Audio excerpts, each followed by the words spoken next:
Salam, hər vaxtınız xeyirli olsun uşaqlar. İnşallah ki, yaxşısınız. Bizim bugünkü mövzumuz deməli, biz necə davranmalıyıq? Həyat bilgisi 1-ci sinif dərs 16 olacaq. Ünsiyyət zamanı ən güclü vasitələrdən biri təbəssümdür. Bəli, qarşınızdakına təbəssüm eləyərək ən azından onunla xoş bir münasibət qurmağı bacara bilərsiniz və qarşı tərəf də sizin təbəssümünüzə qarşılıq təbəssümlə cavab verəcəkdir. Şəkildə gördükləriniz haqqında danışın. Nəzakət qaydaları dedikdə nə nəzərdə tutulur? Nəzakət qaydaları ondan ibarətdir ki, salamlaşma,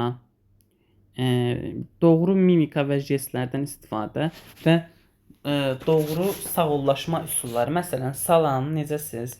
Bunun tipli salamlaşma, təbəssüm, əl-qol hərəkətləri, mimikada gözəl bir ifadə və sonda sağ ol, özünüzdən müğayət olun kimi düzgün ifadələr. Salam, tanış olmağımıza şadam. Buyurun, çox sağ olun. Təşəkkür edirəm, xoş gəlmisiniz. Bunun kimi gözəl ifadələr məhz nitqimizi zənginləşdirir və bizi doğru ünsiyyət qurmağımıza yardımcı olur. Günün müxtəlif zamanlarında vaxtdan asılı olaq necə salamlaşmalıyıq? Təşəkkür etmək üçün hansı sözlərdən istifadə olunur? Gəlin deyək. Gündəlik salamlaşma, salam, hər vaxtınız xeyir, sabahınız xeyir, gün ortanız xeyir, axşamınız xeyir. Sonra cənab, xanım, bəy, bunun kimi müraciətlər və yaxud adınla müraciət eləmək. Bunun kimi salamlaşma və çağırış, eyni zamanda təşəkkür etmək üçün təşəkkür edirəm, çox sağ olun, minnətdaram, hər şey üçün təşəkkürlər. Bunun kimi ifadələrdən istifadə eləyə bilərik. Şəkillərə əsasən nəzakətli davranmaq üçün hansı sözlərdən istifadə edildiyini deyin. Fikrinizi izah edin. Birincisi, buyurun, əyləşə bilərsiniz, deyər oğlan.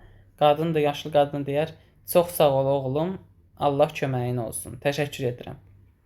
İkincidə,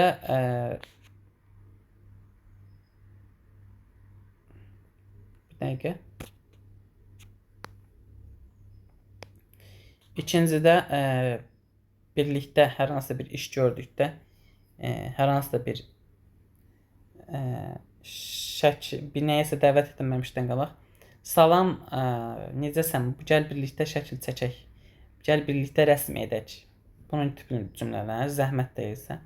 Üçüncü, yatdıqda nə deyirik? Gecən xeyrə qalsın, şirin yuxular.